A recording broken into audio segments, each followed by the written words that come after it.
All right, today we're jumping into one of the most high-stress situations you can face in neonatal care. You've got an intubated baby, and their oxygen levels are suddenly dropping. We are going to walk through the DOPE protocol. It's a simple, life-saving mnemonic that gives you a clear path through what can feel like total chaos. So, let's dive right in. Just imagine it. You're on call, it's the middle of the night, and your pager goes off with that exact message. You walk into the NICU, alarms are blaring, and a tiny, fragile life is in distress. Your heart starts pounding, right? But panic?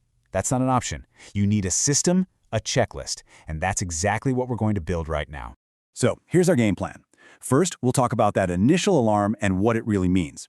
Then we'll get into the heart of it, your first move, the DOPE checklist. If that doesn't solve the mystery, we'll dig a little deeper, looking beyond the basics. After that, we'll cover how to use tools like x-rays and blood gas, and we'll finish up with some really tricky cases and 2 rules that you absolutely cannot forget.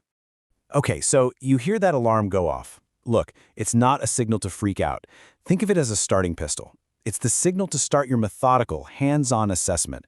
The very first thing you do is not start messing with the ventilator, it's to get to that baby's bedside and start running your checklist. And this is the core idea, really. You have to rule out the simple, most common problems before you even start thinking about the complicated, rare stuff. And that's exactly what this little 4-letter mnemonic is designed to do. So, what is this all-important first move? Well, it's the DOPE protocol. This is your immediate, go-to tool for figuring out what's going on. Let's break down what each of those letters stands for and exactly how you use it. So what is DOPE, really? It's a memory aid, a shortcut, that walks you through the 4 most likely reasons an intubated baby is desaturating. It's designed to keep you on track and make sure you don't miss something obvious when the pressure is on. And here they are: displacement, obstruction, pneumothorax, and equipment failure. Simple, right? Let's take them one by one, starting with D. First up, D is for displacement. Is the endotracheal tube actually where it's supposed to be? Get your stethoscope out and listen. Are you hearing more air going into the right side of the chest?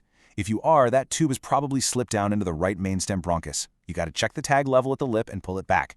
Or maybe the tube is too high and it's sitting in the pharynx. The bottom line is you have to physically confirm that tube's position. Okay, next is O for obstruction. Is the tube just clogged up with secretions? If you think it is, you've got to suction it. And listen, this is so important. You have to be fast. I mean, really fast. The second you pass that suction catheter down the tube, you are completely blocking their airway. Every single attempt has to be less than 5 seconds, or you risk making the baby's hypoxia even worse. Now we're at P for pneumothorax. This is a big one, a collapsed lung. So you're looking for a few key signs. You'll listen for diminished or quieter breath sounds on one side. You might even see the chest look asymmetrical. Maybe one side is bulging out. And if you have a fiber optic light, you can do a transillumination test. If the whole chest cavity on one side lights up and glows, that's a positive sign. And here's where a pneumothorax can get really sneaky. A tension pneumothorax can actually cause something called obstructive shock. It puts so much pressure on the heart that blood can't get back in properly. And you know what that can look like on a blood gas? Metabolic acidosis. So if you see that result, your first thought shouldn't be giving bicarb. It should be thinking P for pneumothorax.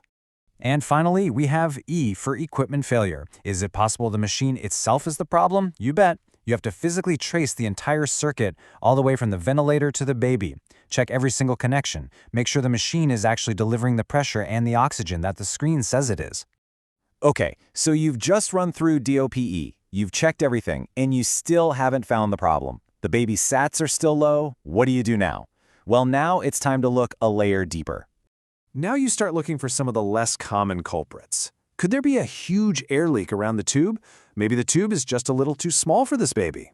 Or is the minute ventilation, the total amount of air the baby's getting per minute, is it just too low? This is where you start to really dig into the ventilator settings and think about the baby's specific lung physiology. Things like compliance and resistance. All right, you've done your hands-on check, you've reviewed the settings, now it's time to bring in the diagnostic tools to get a much clearer picture of what's really happening inside that tiny chest. So the next question that always comes up is, should I get an x-ray? And the answer is absolutely yes. It's especially critical if you can't be 100% sure you've ruled out a pneumothorax with your clinical exam, which, let's be honest, can be really tough in a full-term baby. I mean, an X-ray can be a goldmine of information. It might show something like pulmonary hemorrhages, which you see a lot in extremely low birth weight babies. Or it could show you that the lungs are actually hyperinflated. They're too full of air. And that can actually compress the heart, meaning you need to decrease your settings, not increase them. And of course, it's the gold standard for confirming a pneumothorax. Okay, so you've got your imaging. What about labs?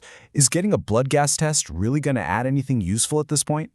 The answer is a huge yes. A blood gas isn't just helpful, it is absolutely essential.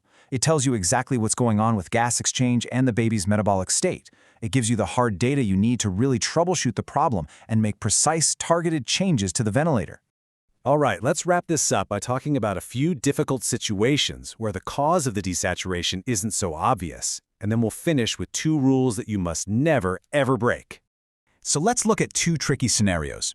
On the one hand, you might have a baby that's just fighting the ventilator. They actually look great, they're pink, their perfusion is good, but the monitor is screaming low sats. Before you do anything else, check the pulse oximeter probe. It could have just gotten loose from all the wiggling. On the other hand, you could have a pulmonary hypertension crisis, which can start really subtly with sats just kind of fluctuating up and down.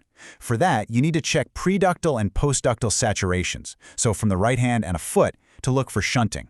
And you really need to have a high suspicion for this if there's a history of meconium or hypoxia. We've spent all this time talking about what you should do. Now, let's focus for a minute on what not to do. These next 2 points, they might just be the most important takeaways from this whole explainer. Number 1, if a nurse calls you and says a baby's desaturating, you never ever just tell them to turn up the oxygen over the phone. You go see the patient, period. And number 2, if you get a blood gas result that looks terrible, especially when the last one was perfect, don't just immediately start cranking up the ventilator settings. Go check the patient first. A sudden, dramatic change on the blood gas usually means a sudden, dramatic event happened to the baby. And that brings us right to our final, most important point, which really sums up this entire philosophy. The technology, the monitors, the ventilator, they're all just tools. They're not the patient.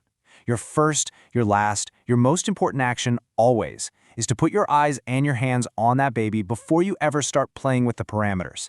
That is the absolute foundation of safe and effective care.